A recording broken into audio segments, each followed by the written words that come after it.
Ahí empieza. Adelante. Bueno, si podés bajar ya empezamos con la primera placa. Bueno, vamos a hacer la segunda parte de las Cruzadas Orientales, la continuación. Habíamos terminado el jueves pasado con la tercera cruzada, una vez que Ricardo Corazón de León no puede tomar Jerusalén, pacta con Saladino el tratado de paz por 3 años en la localidad de Ramla. Él se ausenta a Europa y va a morir en Francia cuando asedia al castillo de Joly, en base originada su muerte por un flechazo que recibió, que se le gangrenó y se le infectó.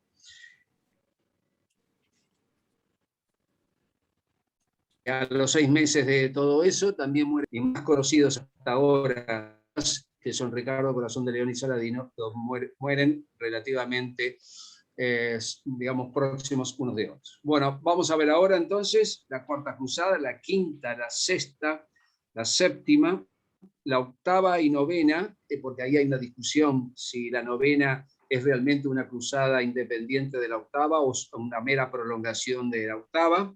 Y por supuesto, lo más importante posiblemente del día de hoy son las consecuencias de todo tipo que van a tener las cruzadas. Adelante, por favor, Mario. Bueno, esta cuarta cruzada es muy especial. Va a tener lugar entre 1202 y 1204 y los historiadores la llaman la Cruzada Torcida. Ahora van a saber por qué. Jerusalén, como ya sabíamos con la finalización de la Tercera Cruzada, sigue en manos de los sarracenos. El Papa Inocencio III proclama la Cuarta Cruzada. Recuerden que Inocencio III va a ser el Papa que más cruzadas va a, digamos, a intentar que los cristianos las lleven adelante, no menos de 5, obviamente no todas contra los infieles musulmanes, sino también, ya lo vimos el jueves pasado, contra los cátaros y los o albigenses. Bueno, en este caso, los que van a comandar la Cuarta Cruzada van a ser Balduino de Flandes, Luis de Blois y Bonifacio de Montferrat. Bueno, había problemas para cruzar en forma terrestre los Balcanes, había mucha inseguridad en la ruta terrestre que siempre pasa por Constantinopla rumbo a Tierra Santa. Y, por supuesto, en ese caso había que hacerlo por mar, la cruzada. Originalmente los cruzados querían dirigirse a Egipto, que era el gran país musulmán, para ahí tratar de conquistarlo y de ahí dirigirse a Tierra Santa. Pero no tenían financiación. Era sumamente costosa, como después veremos también, y lo vimos también el jueves pasado, y aparece en escena el dux de Venecia, Enrique Dándolo, que por 85.000 marcos de plata se ofrece a llevarlos, aunque el dux decía que era insuficiente para ellos, para los venecianos. A cambio de proporcionarle digamos, la flota veneciana y los aprovisionamientos, los cruzados acuerdan con el dux para la Serenísima República de Venecia tomar la ciudad católica húngara de Zara en el Adriático, que era rival de Venecia, lo cual van a hacer los cruzados, y eso va a generar una gran cólera el Papa Inocencio III, porque era bajo pena de excomunión que hubiera luchas entre los cruzados. Por lo tanto, al no haberle hecho caso al sumo pontífice, los cruzados quedan automáticamente excomulgados. Ahora, justamente cuando están por partir hacia Tierra Santa, aparece en escena un noble bizantino. Ustedes saben también, ya lo hemos hablado, que siempre había problemas internos en el Imperio Bizantino por la lucha permanente por el poder, cosa que obviamente no era monopolio de los bizantinos, sino que se daba a todo nivel. Por ejemplo, hay problemas internos y el emperador Isaac II de la dinastía Ángelo es depuesto y cegado por su hermano Alejo III en Constantinopla. y Alejo IV, que es el hijo de Isaac II, recurre a los cruzados para que restituyan a sus familiares en el trono a cambio de dinero y soldados para luchar contra los sarracenos en Tierra Santa. Y esto es lo más importante. Y sobre todo unir a la Iglesia ortodoxa con la Iglesia católica romana con primacía de esta. Esto era absolutamente impensable 2 siglos antes. Recuerda que en el 1054 fue el cisma entre la Iglesia católica y el patriarca de Constantinopla. Bueno, los cruzados, en definitiva, llegan a Constantinopla y como Alejo IV no da señales de financiar, o mejor dicho, cumplir lo que había prometido, los cruzados montan en cólera y entran después de un asedio muy durísimo a Constantinopla y evidentemente ocurre una verdadera catástrofe. Incendia la mayor parte de la ciudad, inician todo tipo de saqueos y pillajes, se ejecutan una cantidad de personas que eran cristianas ortodoxas, pero cristianas, destruyen para siempre valiosísimas obras de arte, como el iconostasio de plata de Santa Sofía, que era prácticamente único en la cristiandad. No se respetaron los objetos sagrados del culto ortodoxo, todo esto según un cronista bizantino, Nicetas Coniates. O sea que en definitiva fue una verdadera catástrofe para el imperio bizantino, del cual en definitiva nunca se va a recuperar plenamente porque 2 siglos y fracción más después, en el 1453, va a caer definitivamente Constantinopla en manos de los turcos otomanos. Eso, o sea que, en definitiva, no hay ningún combate contra los sarracenos, ya que los cruzados no irán a Tierra Santa, y como les dije, se asesta un enorme golpe al imperio bizantino, que se reduce exclusivamente al imperio de Nicea, que está en Asia Menor, en lo que es hoy Turquía, creándose el imperio latino de Constantinopla y eligiéndose como emperador a Balduino IX de Flandes, creándose los reinos menores como el de Tesalónica en Grecia, los ducados de Atenas y Naxos, quedando varias islas en manos de los venecianos. Como anécdotas, ustedes, todos los que han estado en Venecia, recordarán los 4 caballos enormes de bronce en la fachada de la Catedral de San Marcos. Bueno, eso fue un pillaje de los tantos que hicieron los venecianos, que se llevaron de Constantinopla, y que los colocaron en la fachada de su basílica. Estos caballos, en realidad es una cuadriga, en el año 1797 se los llevó Napoleón cuando conquistó Venecia, se los llevó a París para que engalanara el arco de triunfo del carrusel, y cuando en 1815 es definitivamente derrotado Napoleón, los famosos 4 caballos, mejor técnicamente esa cuadriga, vuelve a Venecia para definitivamente quedarse en la ciudad, en la Serenísima República, pero que no son los originales los que se ven actualmente, porque por la contaminación se prefirió que los originales fueran guardados en un museo dentro de la basílica. Bueno, esa es la Cuarta Cruzada, como ven, absolutamente torcida o fallida, porque definitivamente fue una guerra de conquistas entre cristianos. La Quinta Cruzada va a tener lugar de 1217 a 1221 y se va a llamar la Cruzada Inútil, ya que en 1213 el Papa Inocencio III vuelve ustedes ven nuevamente la intervención del Papa Inocencio III. Acuérdense que va a intervenir en 5 cruzadas.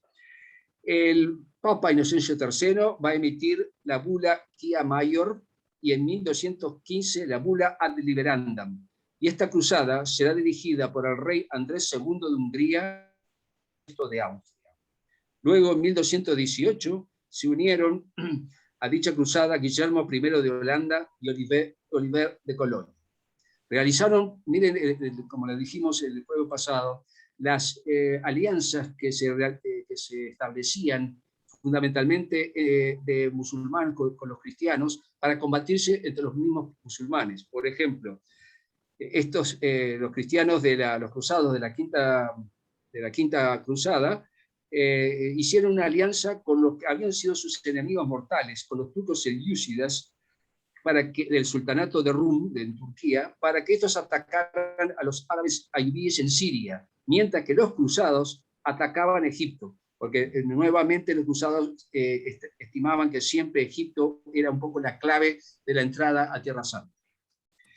Los cruzados de la Quinta Cruzada conquistaron la ciudad de Damieta, en Egipto, y avanzaron sin ningún tipo de precauciones hacia el Cairo. El Cairo antes se llamaba Fustat, y previamente a llegar, unos cuantos kilómetros antes de llegar a El Cairo, y con grandes problemas de aprovisionamientos, el sultán Al-Kamil los venció en forma contundente. Se tuvo que pagar un rescate, se pactó un rescate por los prisioneros cristianos, se tuvo que devolver Damieta a los sarracenos y firmaron con dicho sultán un tratado de paz de 8 años. Bueno, esta es la Quinta Cruzada, como ven, inútil y sin pena ni gloria. Adelante, por favor. Bueno, acá sí. Acá va a ser una cruzada muy especial.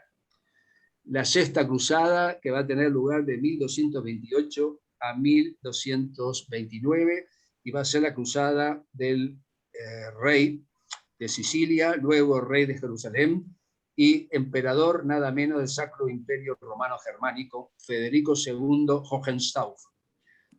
Nada más ni nada menos, corría la más pura sangre azul germánica por sus venas. Nace en 1194 y va a morir en 1250. Era hijo de Enrique VI de Constanza, que era hija del primer rey de Sicilia, y como dije, nieto del primer Hohenstaufen, de Federico I Barbarroja, que como vimos el jueves pasado, durante la Tercera Cruzada, murió ahogado en un río de Asia Menor. Este es un personaje muy especial, sumamente especial, no solo por la Sexta Cruzada, sino por sus características personales e intelectuales. Fue llamado Stupor Mundi, que significa asombro del mundo. Fue el escritor más representativo de la escuela poética siciliana que él creó. Tenía cualidades extraordinarias para la época, era excéntrico y heterodoxo en varias actividades, y por su enemistad con los papas también fue llamado el anticristo. Su educación que recibió en la corte de Palermo era normanda, árabe y bizantina. Fue muy importante la influencia de su madre, como dijimos, era hija del primer rey de Sicilia, y recibió una esmeradísima y amplia y muy multicultural educación en su niñez y en su juventud. El Papa Inocencio III se encargó de la tutela del joven Federico y fue coronado emperador del Sacro Imperio Romano Germánico en Roma por el Papa el 22 de noviembre de 1220. Ya para ese entonces ya habían comenzado hacia tiempo las luchas entre los güelfos, partidarios del Papa, y los gibelinos, partidarios del emperador. Como vimos, fue una persona sumamente culta. Se cree que fue quizás el único rey agnóstico o ateo de la Edad Media en Europa. Fundó en 1224 nada menos que la Universidad de Nápoles, que hoy lleva su nombre. Hablaba 9 lenguas, como latín, siciliano, alemán, francés, griego y árabe, y escribía en 7. O sea, para la característica de la mayoría de los reyes de la Edad Media, era absolutamente, digamos, ¿cómo diríamos? Excepcional, realmente excepcional por su cultura, por su capacidad negociadora, eso ya lo vamos a ver en un minuto, y sobre todo porque mantuvo permanentemente problemas con los papas. Eso en definitiva lo vamos a ver ahora, pero ¿cómo podríamos decir? Usando palabras modernas, sería un disruptivo, digamos, un contestatario del establishment político y religioso de la época. Y por eso fue tan original para la época y cómo trascendió en la historia. como dato, recuerden que yo les dije el jueves pasado que yo soy bastante cinéfilo. Existe una película llamada 1943, blanco y negro, si mal no recuerdo, de la década de 60-70, que refiere al levantamiento de napolitanos contra las tropas de ocupación alemanas en el año 43, cuando empieza la liberación de Italia, y el pueblo napolitano se levanta contra los alemanes. Bueno, llega una orden directa de Hitler a una de las divisiones SS que se encontraba en Nápoles, que con una orden contundente que los restos de Federico II tenían que ser enviados a Alemania. Por suerte no fue así, porque el pueblo napolitano, digamos, luchando ya en la ciudad, lo impidió. El detalle es que además en su vida, él prácticamente siendo germánico, estuvo poco en Germania como emperador del Sacro Imperio. Él mandaba generalmente a su hijo primogénito a tratar con los nobles alemanes, y él prefería toda la vida vivir en Sicilia y en Apulia. O sea que, y además en su corte, él tenía consejeros musulmanes. O sea, como ven, era una persona sumamente amplia y sumamente tolerante. Ahora, concretamente, con respecto a la Sexta Cruzada, en 1228, fue primero excomulgado por el Papa Honorio III porque no realizaba una cruzada a Tierra Santa en 1227, ya que demoraba su realización. Y también en ese año lo excomulgó el Papa Gregorio IX por la misma razón. En 1228 fue nuevamente excomulgado porque realizó la Sexta Cruzada sin consentimiento del Papa. Y basado en su inteligencia y capacidad negociadora, logró que el sultán Al-Kamil de Egipto, el mismo que derrotó a los cruzados de la Quinta Cruzada, como ya vimos, a cambio del apoyo del emperador en la guerra que sostenía aquel con un pretendiente a ese sultanato llamado Al-Nasir, como ven, digamos, existen alianzas cruzadas, y aconsejado por el gran maestre de la Orden de los Caballeros Teutónicos, Hermann von Salza, firmó un tratado de paz por 10 años, por el cual, y esto es lo más importante, se entregó nominalmente Jerusalén, Belén y Nazaret a los cristianos y fue coronado rey de Jerusalén el 18 de marzo de 1229, no derramándose sangre cristiana ni musulmana en esta cruzada. Es la primera vez que los que emprenden una cruzada no solicitan la autorización del Papa para hacerlo. Como ven, es muy particular, tanto por el logro negociador, por la capacidad diplomática del emperador, y sobre todo por conocer la mentalidad musulmana. Tenía sus consejeros, él hablaba árabe, o sea que él sobresalía respecto de sus pares cristianos europeos. Bueno, ahora vamos a entrar a la Séptima Cruzada. Bueno, acá tiene lugar en 1248-1254. Es llamada la inútil segunda parte, y ya lo vamos a ver por qué. Quien la comandó fue el rey Luis IX de Francia, luego canonizado como San Luis. Ocurre que en el año 1244, luego de la finalización de la tregua que había acordado Federico, los musulmanes tomaron nuevamente Jerusalén. Ahora sí, el Papa Inocencio IV, en el Concilio de Lyon de 1245, decretó una nueva cruzada contra los infieles. Nuevamente los cruzados se dirigen a Egipto porque allí quieren dominar ese país musulmán para luego dirigirse a Jerusalén. Toman Damieta nuevamente, ahora se dan cuenta del error de la Quinta Cruzada y dejan una guarnición importante y nuevamente se dirigen hacia el Cairo. Nuevamente incurren en el error que, digamos, incurrió los cruzados de la Quinta Cruzada. Y son vencidos por los sarracenos en la batalla de Mansura, que es una localidad cerca de El Cairo, en la cual los cruzados van a tener que luchar casa por casa, calle por calle, y va a ser durísima, pero son finalmente derrotados. Luis IX es apresado y liberado luego del pago de un cuantioso rescate. Por eso es Cruzada Inútil, segunda parte.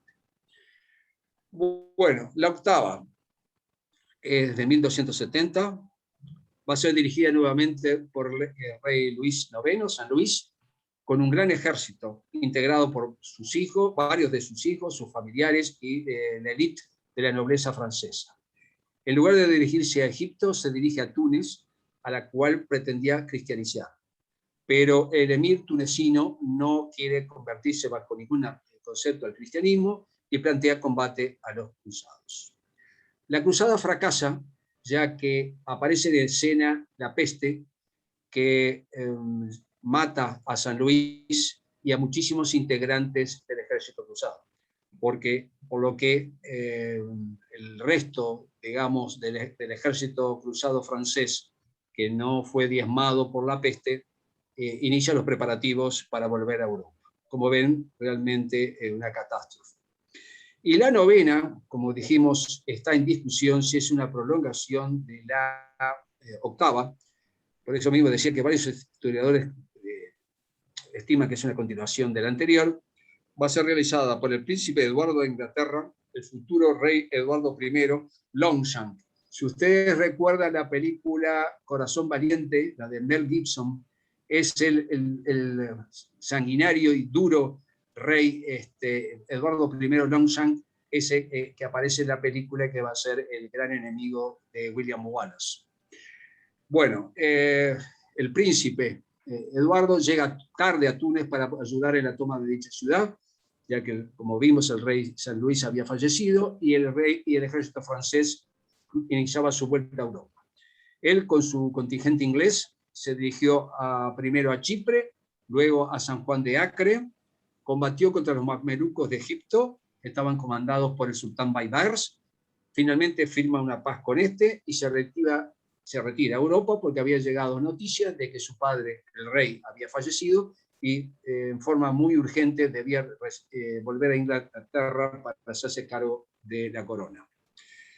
Finalmente, en el año 1291, cae el último reducto cruzado en Tierra Santa, o sea, San Juan de Acre. Los que vieron una serie sobre los templarios en Netflix, se llama The Knights, o sea, los caballeros, recuerdan que el primer capítulo justamente comienza con la caída de San Juan de Acre y cómo los caballeros templarios, bueno, en este caso con la ficción, se llevan a Europa el Santo Grial o intentando llevarlo, pero se pierde en el fondo del mar. Bueno, es así que cae el último enclave cristiano y se terminan las cruzadas. Como ven, las cruzadas en sí son muy diferentes unas de otras, tienen muy distintas consecuencias, unas van a ser obviamente mucho más importantes que otras, y unas van a tener características muy especiales, como la que vimos, la cuarta, que es en definitiva una lucha entre cristianos, y la sexta, que es muy especial porque no hay derramamiento de sangre. Por favor, Mario, vamos a ver las consecuencias. Bueno, como podrán comprender, las cruzadas ha dado lugar a centenares de libros, obras, ensayos, películas, series, estudios de todo tipo, enorme cantidad de historiadores, tanto occidentales como islámicos, han tratado este tema, por más que los islámicos recién lo empiezan a encarar profundamente a partir del siglo XIX, finalización del siglo XIX, y por lo tanto vamos a ver qué tipo de consecuencias políticas, económicas, religiosas, culturales, de todo tipo van a tener estas cruzadas. Como primera apreciación, como consecuencia política, tenemos el afianzamiento del papado y su poder temporal. Va a librar el papado lucha constante con los monarcas y con los nobles. Estos comienzan a perder poder en favor de las monarquías, que muy lentamente se van a ir constituyendo en estados nacionales centralizados con poder sobre un territorio determinado, que luego, a partir del 29 de mayo de 1453, con la caída de Constantinopla, Europa entrará en los tiempos modernos y en el Renacimiento. Como obviamente consecuencia de la cruzada, muchos nobles pierden la vida en las cruzadas y consiguientemente sus feudos se pierden, ya sea en favor de señores vecinos o de sus antiguos siervos que regresan de Tierra Santa y que pueden finalizar con su vasallaje mediante un precio. Las familias de los nobles fallecidos serán en parte protegidas por la Iglesia, aunque la mayoría de las veces dependerán de la mendicidad para sobrevivir. Y se acelera consiguientemente el debilitamiento del sistema feudal. Bueno, como consecuencias económicas son muy variadas, muy variopintas, como dicen los españoles. Por ejemplo, apertura de nuevas rutas para el comercio entre Oriente y Occidente, ya que se destraban los viajes y el transporte marítimo que se realizan fundamentalmente en los meses de marzo y septiembre, y se destraba sobre todo el comercio del Mediterráneo oriental. Se potencia la ruta de la seda desde China a Europa, con caravanas que recorren miles de kilómetros, transportando valiosas especies y mercaderías que son ávidamente compradas por mercaderes cristianos. Consiguientemente, hay un auge de las ciudades-puertos de Génova, Pisa, Amalfi y Venecia. A través del comercio se origina en sus primeras etapas el capitalismo comercial, gracias a las grandes ganancias económicas de estas ciudades, generadas por la acumulación de capital por servicios de transporte y logística de los ejércitos cruzados. Se utilizaron monedas como el florín, marcos de plata, ducados venecianos, dinares y oro. También, como consecuencia económica, surgen los primeros burgueses y la necesidad de financiar las muy costosas cruzadas. Se crean, esto es muy importante, los primeros instrumentos financieros y títulos valores, como los billetes y pagarés, que darán lugar al auge de un sistema bancario embrionario.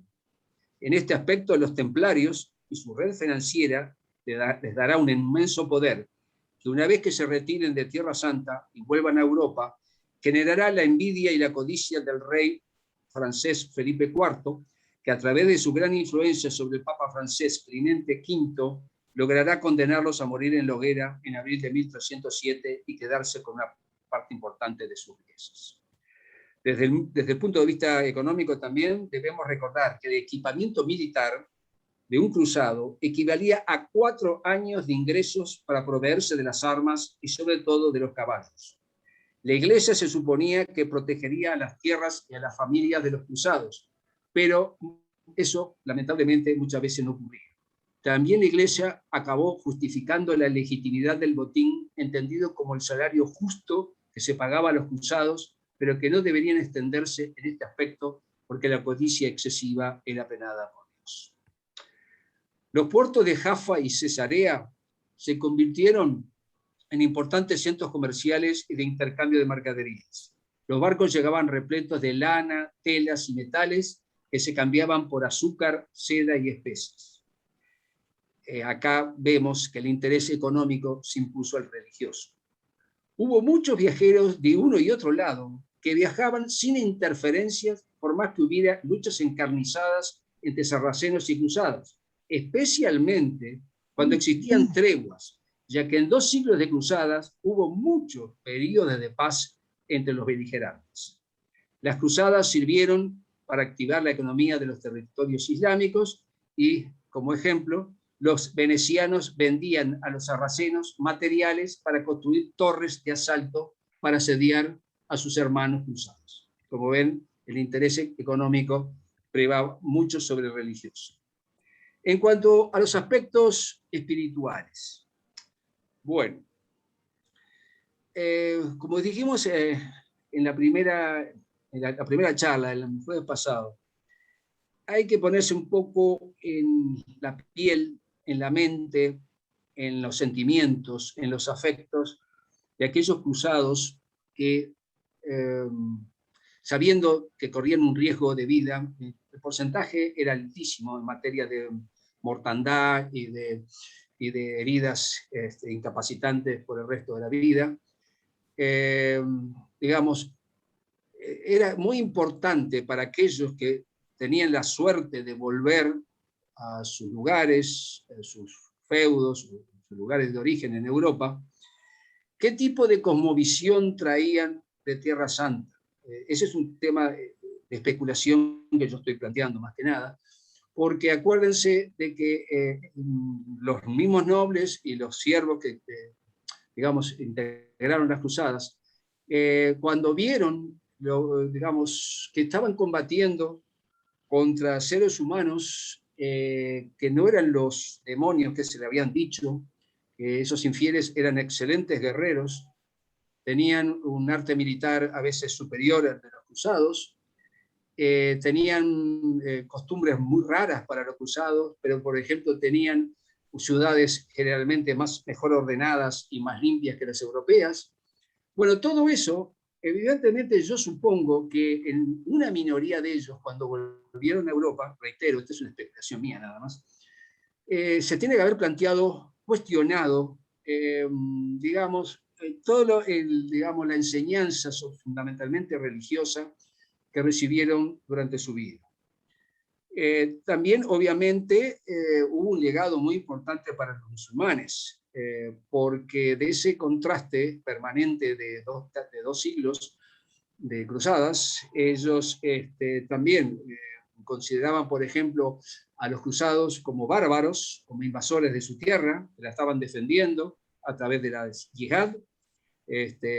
Consideraban que eran muy poco higiénicos los cruzados, no entendían tampoco cómo las mujeres de los cruzados hacían la cruzada con ellos. Obviamente también los cruzados les parecía rarísimo digamos, el sometimiento muy grande que tenían las mujeres musulmanas con respecto al hombre. En fin, como esto lo vamos a ver un poquito más adelante con el tema del choque de culturas. También, como recién, digamos, en los países musulmanes, se da a partir de 1899, que se escribe el primer libro sobre historia islámica sobre las cruzadas, ya que va a ser en base al auge del nacionalismo árabe el que comienza a dar importancia a la lucha que tuvieron los musulmanes contra los cristianos.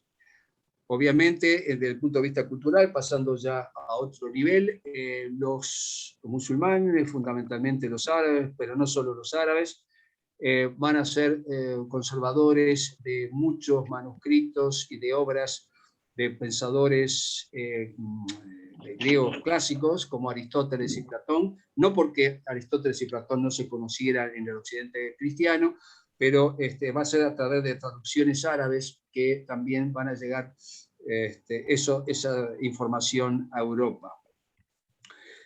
Hubo mucho intercambio entre cruzados y musulmanes, entre cristianos y musulmanes. Sobre todo, los árabes van a aportar conocimientos en materia científica, matemática, el uso del cero, que es indio, no es musulmán, no es árabe, decimales, trigonometría y álgebra. En medicina, el canon de la medicina va a ser escrito por un gran médico persa, que es Avicena. En química se van a traducir libros árabes sobre farmacología, por ejemplo, transmitieron la destilación del alcohol para curar infecciones. En astronomía, antes que Copérnico, el astrónomo árabe Abu Birni describió el sistema solar, y en geografía, debido a sus conocimientos astronómicos, ya en el siglo XII, los musulmanes desarrollaban mapas del mundo conocido más precisos que los de los europeos. Se aprendieron por parte de los europeos nuevas técnicas de cultivo que se estaban desarrollando cercano a Oriente, y hubo, por supuesto, intercambio relativamente importante de literatura, poesía y obras de arte. Bueno, como les decía, a la fecha, como conclusiones, se han escrito innumerables obras, escritos, ensayos acerca de las cruzadas y la controversia que siempre las ha acompañado hasta el día de hoy, fundamentalmente desde el punto de vista musulmán. En el año 2000, el Papa Juan Pablo II, San Juan Pablo II, pidió perdón por las cruzadas, pero a la fecha, todavía en la mayoría del mundo islámico, se enseña que las mismas fueron una catástrofe de la cual apenas pudieron librarse luego de 2 siglos de guerra sangrienta. Bueno, acá obviamente, en muchos países musulmanes, en las madrasas, que son fundamentalmente las escuelas coránicas, pero no tampoco en las madrasas, sino también digamos, en las escuelas y en institutos de enseñanza laica, vamos a llamarla así, musulmana, también son enseñadas las cruzadas como una gran intrusión de cristianos en tierras que pertenecían al Islam y lo duro y tremendamente sangriento que fue lograr que los cruzados abandonaran lo que ellos consideraban tierra de ellos.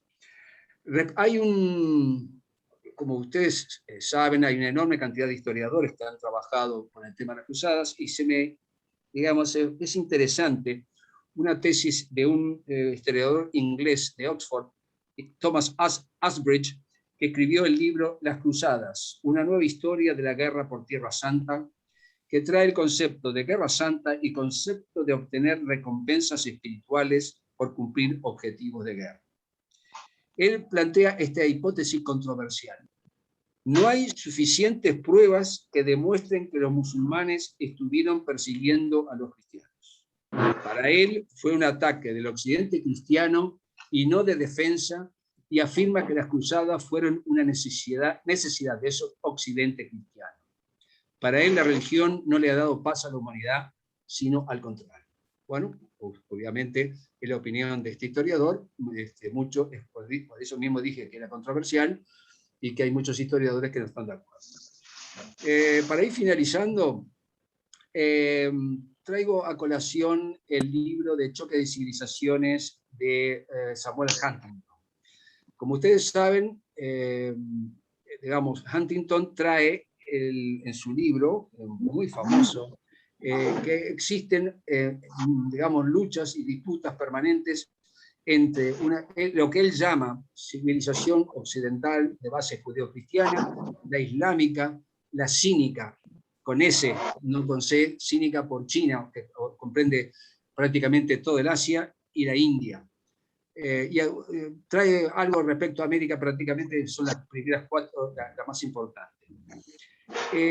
Hay otros autores que consideran que Huntington está muy equivocado, porque consideran que no hay 4, 5, X civilizaciones, sino que la civilización es una sola y es humana.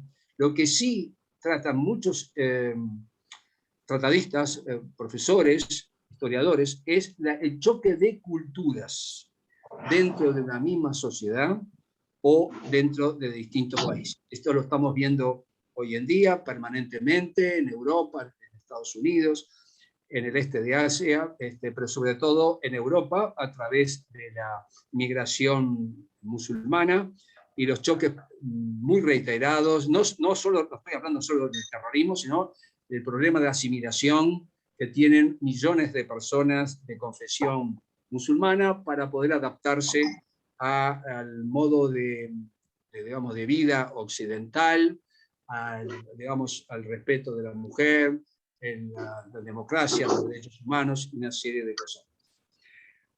Respecto a si fue un fracaso el tema de las cruzadas, bueno, si lo vemos desde el punto de vista estrictamente castrense, sí, lo fue.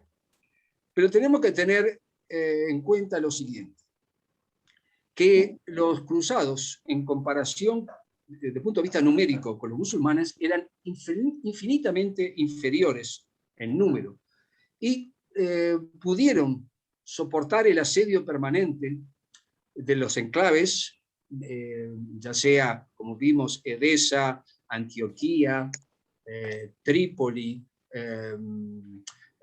Jerusalén por casi un siglo, Jaffa, Cesarea, Ascalón, bueno, una serie de enclaves durante 2 siglos pudieron mantenerse, o sea que fueron muy buenos guerreros y sobre todo hay que tener en cuenta la demografía. La demografía es importante en ese entonces y también ahora, mucho más ahora. ¿Por qué? Porque los cruzados que morían en combate o por enfermedades era muy difícil de reemplazarlos, mientras que a los combatientes musulmanes que también morían o también eran diezmados por la peste, eran inmediatamente sustituidos. ¿Por qué? Porque estaban combatiendo en su tierra y la natalidad era enorme, o sea que podían suplir la carencia de los caídos en combate con nuevos reclutas que combatían contra los cruzados. También el aspecto logístico fue importantísimo. Como vimos en la primera cruzada, realizar un recorrido de casi 5.000 kilómetros desde Europa del Norte hasta Tierra Santa es una proeza. Desde el punto de vista estrictamente histórico, es casi una epopeya, tomando en cuenta la tecnología de esa época. Entonces, digamos, las cruzadas es algo muy subjetivo. Por supuesto, hay historiadores tanto de fuente cristiana como fuente islámica que difieren, pero el hecho es que las cruzadas hasta el día de hoy tienen importancia por todas estas consideraciones que estamos haciendo, y en el aspecto también militar, teniendo en cuenta lo que hablamos de Saladino. Saladino es considerado un héroe hasta el día de hoy, y así es ensalzado en el mundo musulmán. Sin embargo, yo estudiando estos temas, llego a la conclusión que en Occidente, por ejemplo, es muy poco conocido, y lo hablamos también el jueves pasado, la figura del general Khalid ibn al-Walid, que fue después de 10 batallas contra bizantinos y contra árabes y contra persas, nunca fue derrotado, mientras que Saladino fue derrotado 3 veces por los cruzados. O sea, sí, el hecho del papel de Saladino fue fundamental, además nada menos que fundó la dinastía de los ayubíes de Siria y de Egipto. Pero quizá en mi concepto muy personal está quizá su papel sobredimensionado. Bueno, a grandes rasgos entonces finalizo la segunda parte de las cruzadas, y bueno, estoy a la orden por cualquier pregunta que me quieran hacer. Bueno, muchas gracias a ti, Héctor. La verdad que ha estado muy productiva, muy buena tu exposición. La has estudiado y trabajado de hace años, por lo que veo. Todos los que quieran intervenir, queda abierta la sala para que pregunten o consideren o aporten lo que sea de su interés. Así que, con mucho gusto, si quieren, habiliten videos y micrófonos. Los que tengan interés, está a disposición el expositor. Creo que Javier quería hablar. Javier, ¿no? Y Raúl Fraga, exactamente. Javier. Sí, Leo Cucuti. Bueno, yo estudié este periodo, en ese momento era licenciado en Historia, pero hice un doctorado sobre la historia medieval.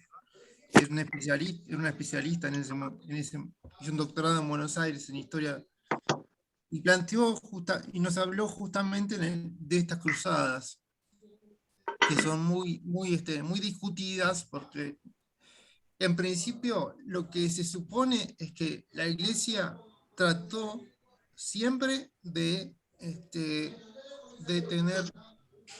tener preponderancia a través de sus papas, de sus bulas y de sus instrumentos. El Papa para la Iglesia Católica fue un elemento fundamental, porque si bien le otorgaron a él estuvo en discusión dos cosas. Primero, el Papa como autoridad religiosa y el Papa como autoridad política, que en realidad después se terminó decidiendo que el Papa es una autoridad religiosa y no política.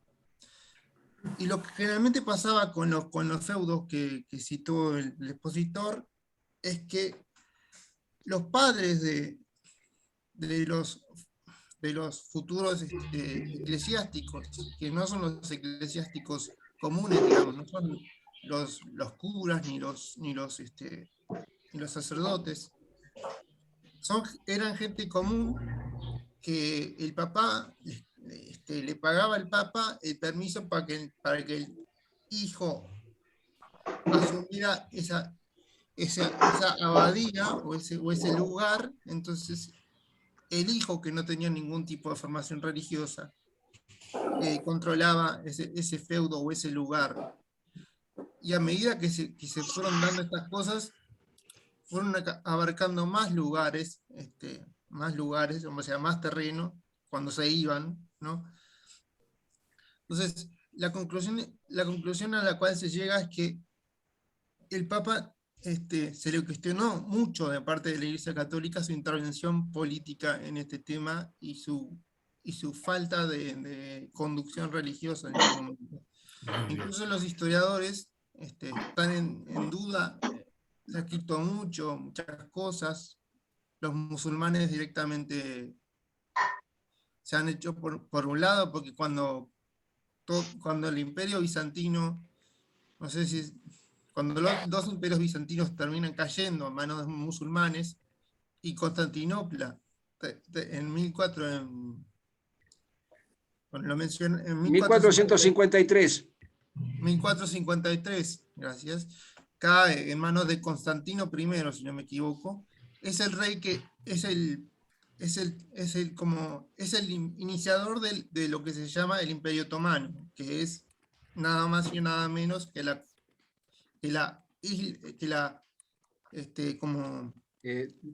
islamización de la parte árabe. O sea, todo perdón, Javier, me gustaría, si fuera posible, que redondearas tu concepto o pregunta. Estaba escribiéndole eso. Era un aporte de lo que yo sé sobre un poquito sobre el tema. Muy bien. Siempre en cuanto a las tesis históricas y todo lo que se ha dicho, hay que mantener un cierto equilibrio, ¿no? Porque por supuesto, los fanatismos en ninguna ciencia son ni para un lado ni para el totalmente otro, de acuerdo. Claro. Son recomendables. Entonces, bueno, muchas gracias, Javier, por tu aporte. Muchas gracias. Ese es mi aporte. Muy bien. Muchas gracias. Raúl, y después Kikut. Pregunta de Leo. Raúl. No, yo solamente quería felicitar a Ricardo por una brillante exposición y por todo el esfuerzo que hizo en prepararla. Es un tema evidentemente controversial. Sobre el tema de las cruzadas, obviamente que también existe un relato, porque en historia sobre todo se arma un relato.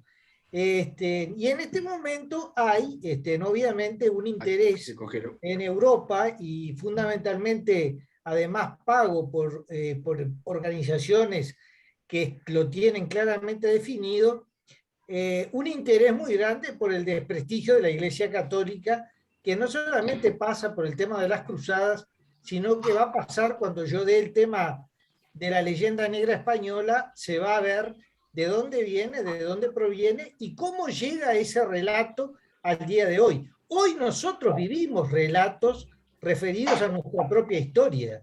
Entonces digo, separar en aquella época la autoridad papal desde el punto de vista espiritual y desde el punto de vista mundano es tan ridículo como querer separar en este momento o querer volver a unir de nuevo el poder ejecutivo, legislativo, judicial. En aquella época había una unión de todo lo que era lo terrenal con lo espiritual. O sea, el mundo estaba marcado por una unión y esa unión estaba dada por la cristiandad en Europa. Lo que unía a Europa fue la cristiandad en ese momento. Luego vamos a ver los cambios que se van a producir. Un tema interesantísimo y bueno, cada uno sacará después conclusiones diferentes. Pero una cosa que dice Ricardo que es muy valiosa es el esfuerzo, además, no solamente de el recorrido, sino la logística de un traslado absolutamente en condiciones de desigualdad total. Porque piensen ustedes lo que costaba en aquella época llevar comida o llevar armas a 5.000 kilómetros de distancia. Piensen lo que fue la campaña de la Segunda Guerra Mundial de Alemania en Rusia y vean ustedes esto, ¿verdad? Ricardo, felicitaciones. Bueno, muchas gracias, Raúl. Como siempre, muy importante tu aporte. Muy importante. Doctor Kikut. ¿Qué tal? Un saludo cordial, Ricardo. Felicitaciones. ¿Cómo estás, doctor? Excelente la presentación. La verdad que uno lo único que hace es quedarse calladito y escuchar y aprender. Bueno, una pregunta nada más ¿Cómo completa, no? sí. después de las cruzadas se produce en Europa yo sé que sí, ¿verdad? Pero más o menos para que me expliques, algún fenómeno social en beneficio de ciertos elementos de la población en general, porque por ejemplo en Inglaterra, vos sabés, ahí mientras se iba un rey a las cruzadas, el otro estaba haciéndole algunas cositas por ahí que no era conveniente, y había cambios. Yo creo que hay una decadencia después de esto de la Iglesia Católica para que toda la población y todo el fenómeno social cambie a partir cambie después de las cruzadas. Es una pregunta y es una inquietud. Gracias. Sí, no, con mucho gusto. Viste que la primera conclusión política, consecuencia política, dije que si bien se había afianzado mucho el poder del papado, no solo desde el punto de vista religioso, sino también temporal, con el paso del tiempo, en la medida que los nobles empiezan a perder influencia y poder, porque ya miles de ellos, miles de nobles van a perder la vida y nunca más van a volver a su feudo, van a ser los reyes, las monarquías, los que de a poco van a ir tomando el poder que van perdiendo los nobles, e inevitablemente, con el paso del tiempo, van a entrar en choque frontal, muchas veces, con el papado, fundamentalmente desde el punto de vista temporal. Vimos que ya en el siglo XIII, y también se va en el siglo XIV, los güelfos partidarios del Papa van a chocar siempre, por mucho tiempo, con los gibelinos partidarios del emperador, tanto en Italia como en Germania, el Sacro Imperio Romano Germánico. O sea que las consecuencias se van a ir dando de a poco, pero los nobles van a ir perdiendo poder, influencia, los reyes van a ir teniendo cada vez más un poder centralizado sobre los nobles, y eso inevitablemente también lo va a llevar a un choque con el papado. No sé si era eso si que te interesaba.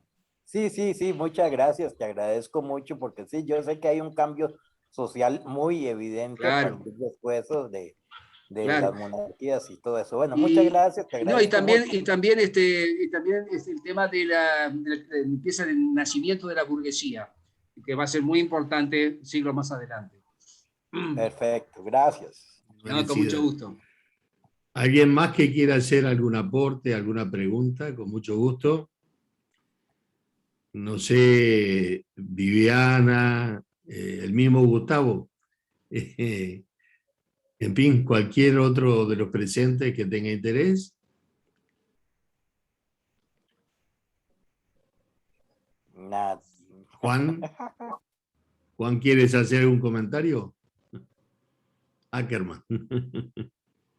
Me pareció sumamente interesante y estaría lindo profundizar en la parte del papado. Bueno. Que eso puede ser motivo de alguna otra charla. Sí, bueno. Tú lamentablemente no estuviste, creo, en la primera charla. No pudo estar.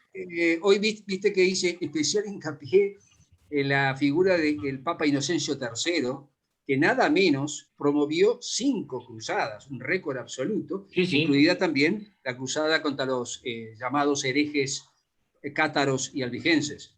Pero el Papa que en realidad, sacando a Inocencio III por su intervención, intervenciones en plural, el Papa que inició todo fue Urbano II, como vimos también el jueves pasado.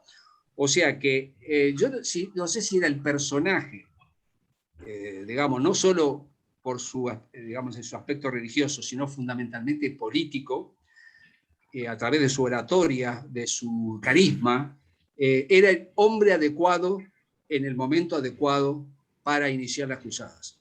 Porque lo que, digamos, como yo le ponía, prender fuego una pradera seca, fue una especie de fuego que recorrió Europa y fue la palabra de él. Digo, obviamente, con cálculos políticos muy importantes y religiosos respecto a la Iglesia de Oriente, respecto a los nobles feudales, con los cuales mantenía conflictos, estaban guerreando permanentemente entre ellos, y la única autoridad centralizada y coherente de la Baja Edad Media en Europa era el papado. Por lo tanto, yo creo que el personaje de Urbano II debe ser, no creo que la palabra no es reivindicarlo, pero sí darle la importancia que tuvo como generador de la primera cruzada y las que siguieron con posterioridad, ¿no? Sí, tenés razón, eso tendríamos que hacerlo más profundo más adelante. Y bueno, se acepta el guante. No, muy bien. ¿Tú quieres hablar? ¿Eh? A ver, no, espera un poquito. Le pido que, ahí está, Pedro del Castillo. Ah, Daniel. Tienes el micrófono, ahora, a ver. Tienes bloqueado el micrófono. Vemos que estás hablando, no sé si es para... Capaz que no está hablando con nosotros. Ahora sí. Ahora sí. Quiero agradecer a Ricardo por las dos intervenciones, la primera y la segunda. Como tú decís, Urbano II fue un papa realmente un orador, San Bernardo también, un entusiasmo para un momento religioso. Después a veces la cruzada, como tú dices muy bien, se politizó, perdió un poquito su carácter quizás, y quizás fue un error de concepción en aquella época, ¿no? Sin duda, como tú dices muy bien. Es una mentalidad distinta de lo que uno se imaginaría hoy día, ¿no? Y después me pareció muy interesante, con una presentación tuya, digamos, hay un momento antes y después de las cruzadas. Europa, como tú dices muy bien, cambió, ¿no? Hay el nacimiento de estados nacionales, eso me pareció muy interesante. Y viene un poco como que esas aventuras que en España, por otra parte, siguieron hasta el siglo XVI, porque digamos, Carlos V y Francisco II siempre se siguen hablando de las cruzadas, ¿no? Claro. Con respecto a Túnez, etc. Pero eso fue únicamente España. Pero el resto de Europa, como tú dices muy bien, los reyes nacionales se fortalecieron y los nobles se empobrecieron, por lo menos perdieron su papel político, me parece, ¿no? Así que muy bien, muchas gracias, Ricardo. No, con mucho gusto, Daniel. Con mucho gusto. Mario. Sí, Kiko. Mira, yo tengo, a ver si me abren un campito para el 7 de octubre, que es un jueves. ¿Te acordás que habíamos hablado? Sí, lo planteamos. Estoy casi terminando la presentación. Es una presentación cortita, no muy cortita, no. Pues el tiempo que se necesita es sobre las esferas precolombinas. Perfecto. Lo confirmamos. Mañana nos vamos a reunir con el grupo, digamos, del instituto y confirmamos un poco el calendario. Y yo te agradezco, como para que tengas una idea, que coordines conmigo lo que hace a la presentación. Así lo hacemos en conjunto. No, así yo te estaría enviando toda la información, todo ya prácticamente está muy avanzada y entonces ya la revisan y todo, y entonces ustedes acuerdan si están ¿Cómo no? en la posición de aceptarlo.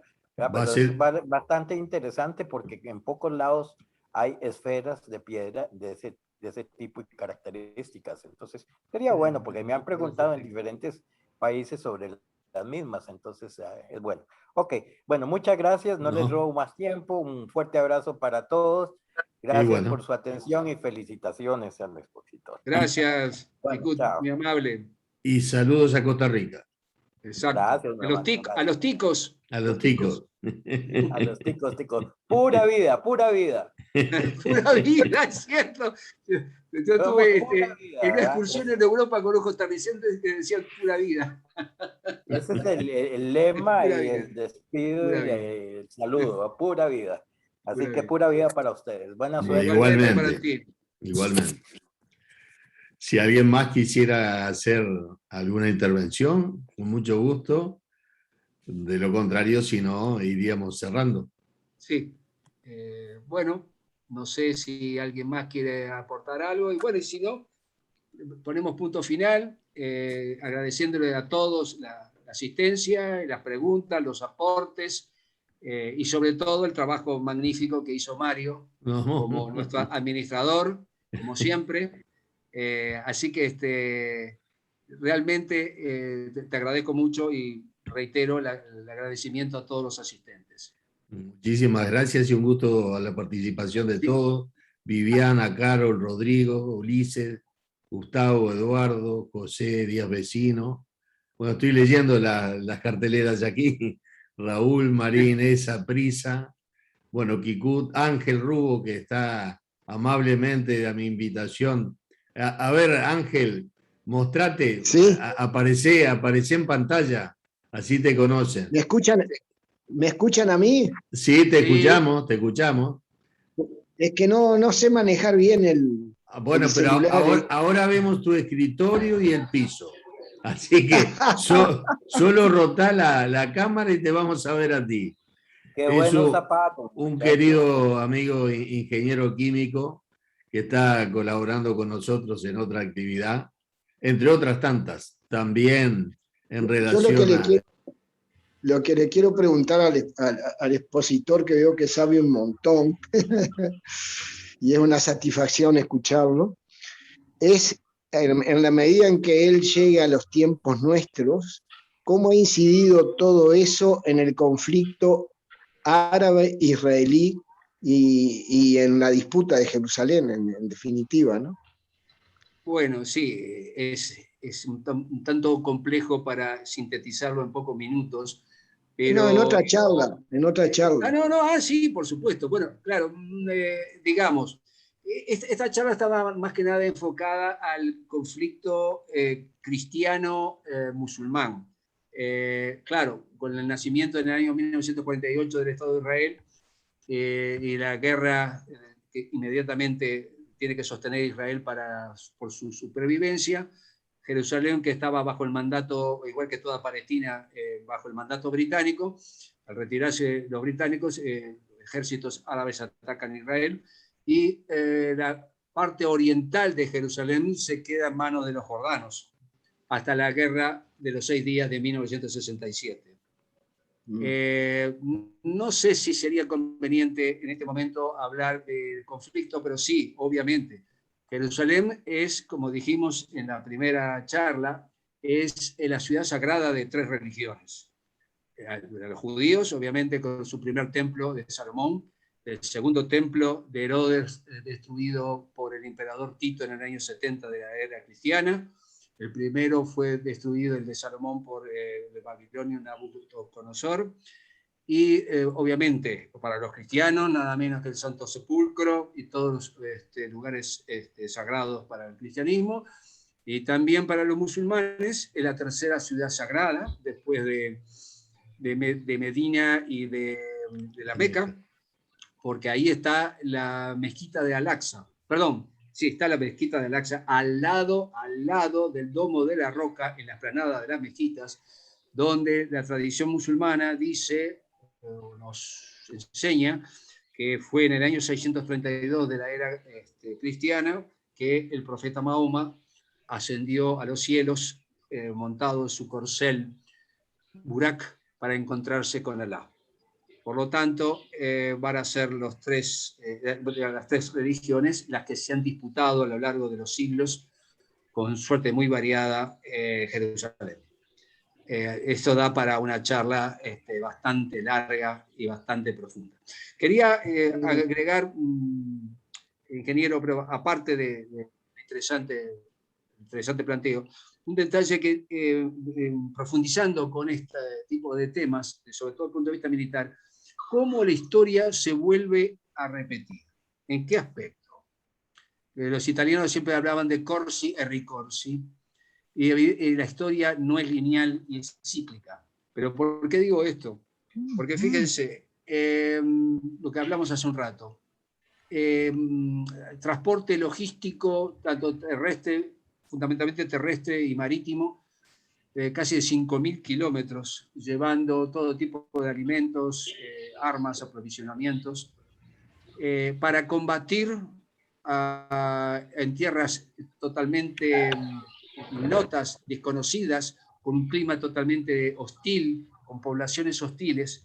¿Cómo esos escenarios bélicos, estamos hablando de los siglos XI a XIII, se vuelven a repetir en la historia. Solo pensando del punto de vista cómo a veces los estrategas modernos, estrategas militares modernos, desconocen la historia. Fíjense, por ejemplo, de Estados Unidos en Vietnam. Miles de soldados, miles de millones de dólares de equipamiento militar a través de miles de kilómetros de distancia desde Estados Unidos o desde las islas del Pacífico. Y también Afganistán. 20 años de lucha que terminan en la victoria talibana. O sea, que también miles de millones de dólares del ejército de Estados Unidos y de la NATO, de la OTAN, para luchar contra los talibanes. Eso que nos prueba que muchas veces hay que tener en cuenta los pueblos, las condiciones climáticas, la idiosincrasia, las sociedades a las cuales se va a combatir desde tan lejos. Eso también muchas veces se desconoce las enseñanzas de Sun Tzu. Sun Tzu, 5 siglos antes de Cristo, también nos enseñaba ese tipo el arte de la guerra y cómo ganar sin combatir. Exacto. Bueno, y los intereses económicos también. Bueno, por supuesto. Determinante como en la actualidad también. Estrictamente, del punto de vista estratégico militar, cómo a veces la historia vuelve a repetirse y nos enseña o se ignora y se cae en fallos importantes de ese punto de vista. Indudable. Bueno, no sé si hay algo más. A ver, sí, José Díaz Vecino, adelante. Sí, bueno, muchas gracias. Primero que nada, felicitar la excelente exposición. Muchas gracias. Muy profunda y muy interesante. Lo que me sigue haciendo pensar en lo osado que fui en hablar en este foro. No, al revés. No, por favor. No, para nada. Pero simplemente quería complementar un poco lo que decía usted, reflexionar sobre los aspectos logísticos que usted mencionaba. Sí. Mover toda esa gente y sus equipamientos y sus vituallas y alimentación, todos esos kilómetros, en esa época, con esos medios de transporte. Hay una frase militar que dice que la logística por sí sola no ganó ninguna guerra, pero perdió varias, ¿no? Exacto. Y Napoleón decía que su ejército marchaba sobre sus estómagos, de ahí la importancia de la logística. Exactamente. Y llevándolo un poco más a los tiempos modernos, de la guerra del Golfo, el teniente general Pagonis, que fue el comandante del comando logístico que estuvo al frente de todo el abastecimiento, transporte de tropas hacia el Golfo.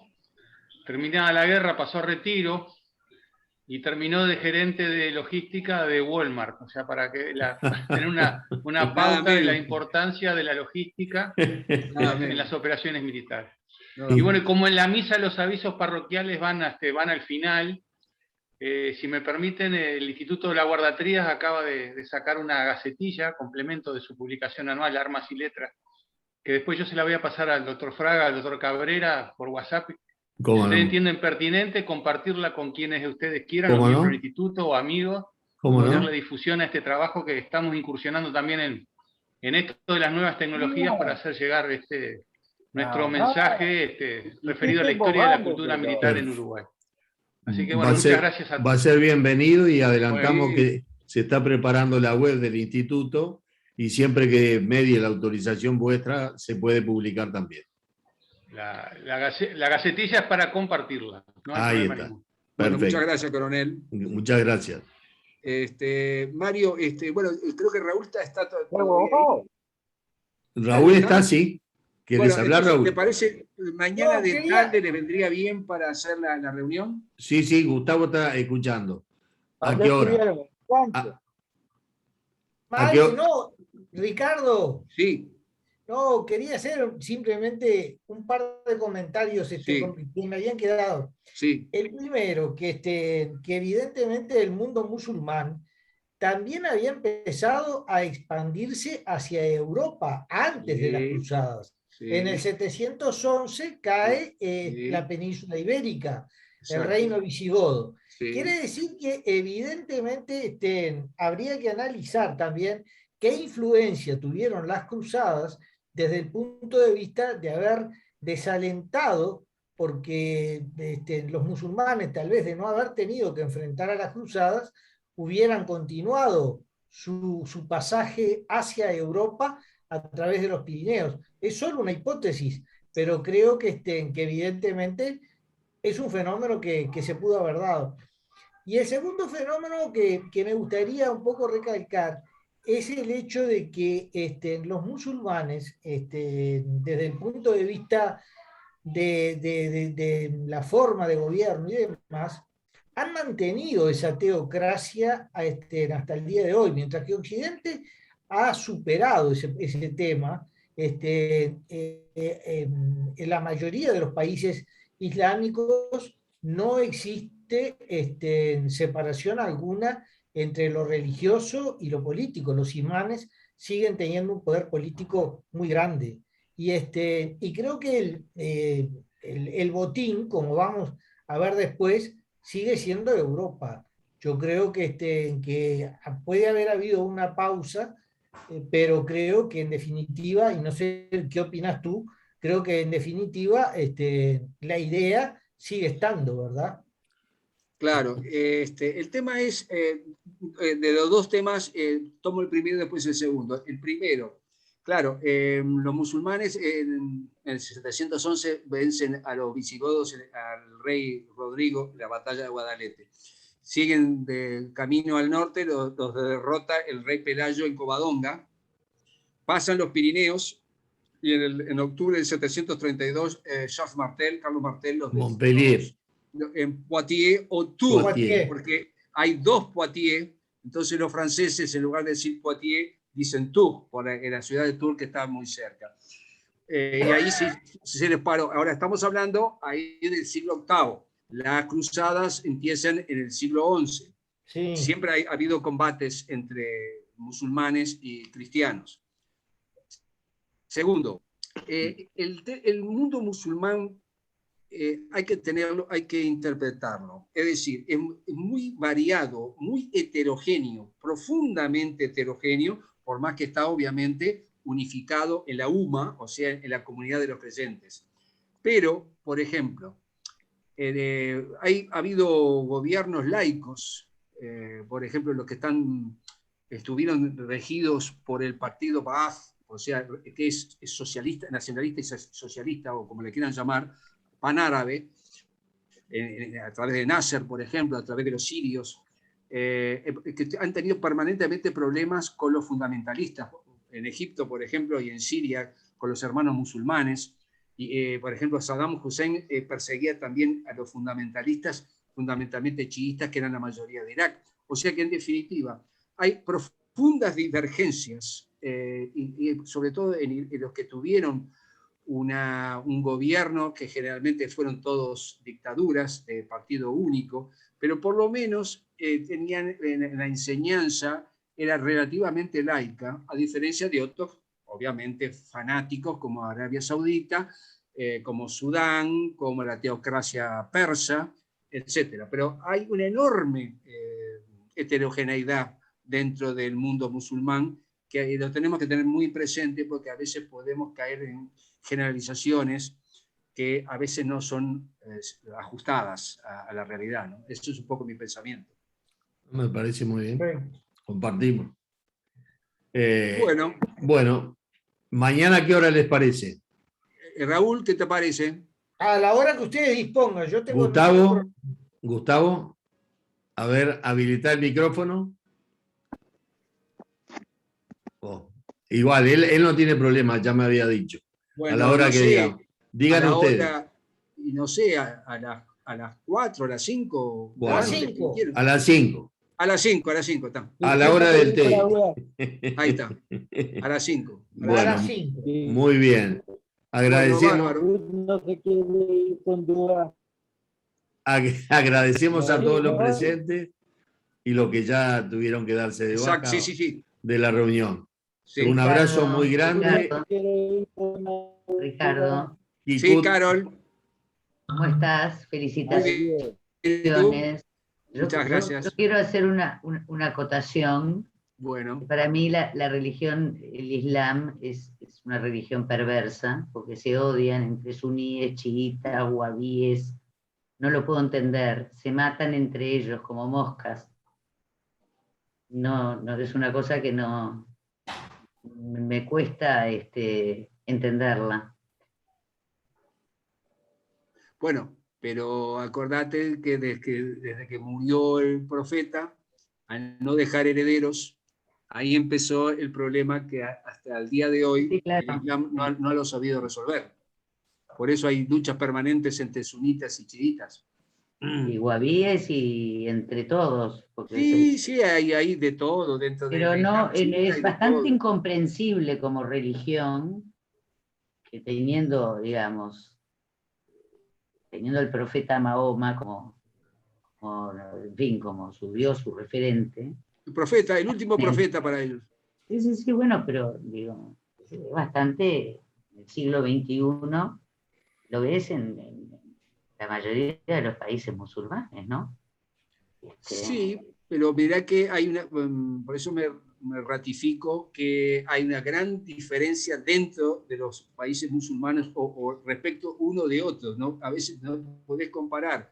Por ejemplo, Túnez, pequeño país en el Mediterráneo que ha sido gobernado después de la primavera árabe por un partido islamista moderado, con, por ejemplo, la monarquía saudita, que es brutal en cuanto a la rigurosidad de la aplicación de la Sharia, o sea, la ley islámica, la ley coránica. O sea que ha habido a lo largo del tiempo muchas facetas, digamos, diferencias importantes, no solo en la interpretación del Corán, sino también cómo tratar las diferencias entre el mundo laico y el mundo religioso. Al no tener el Islam una iglesia centralizada, sino que todos, en definitiva, pueden opinar sobre el Corán, por más que obviamente existen las escuelas coránicas y los exégetas. Madrazas. Y las madrazas, las escuelas coránicas, evidentemente no hay digamos, una institución centralizada, y eso hace muy difícil que haya homogeneidad. Al revés, hay una gran heterogeneidad. Y eso es importante tenerlo en cuenta, ¿no? Indudable. Masacres en Siria, etcétera. Bueno, no sé. Sí, bueno, ya ves, Saddam Hussein, con la dictadura brutal que fue, perseguía a los chiitas que estaban de acuerdo con la teocracia iraní, para lo cual después tuvieron 8 años de guerra implacable entre Irak e Irán. O sea, hay de todo, hay de todo. Un día vamos a hablar del Islam con mayor profundidad. Muy bien. Muy bien. Bueno, Caro, te agradezco la asistencia y a todos los que asistieron. A todos, a Carlos desde Buenos Aires, a todos. Roberto, sí, Carlos Roberto. Carlos Roberto, bueno. Carlos Roberto. Está bien. Bueno, un abrazo a Ulises a todos. También, un abrazo grande, Ulises. Ulises, sí. Bueno, nos vemos entonces. Muy bien. Nos vemos mañana. Nos vemos mañana entonces. Que pase muy bien. Igualmente. Chao. Gracias. Hasta mañana, Raúl. Bueno, muchas gracias. Hasta la próxima. Hasta la próxima, José. Muy bien. Muy bien, Gustavo. No sé si estás todavía. Ahí está. Bueno. No. Todavía no.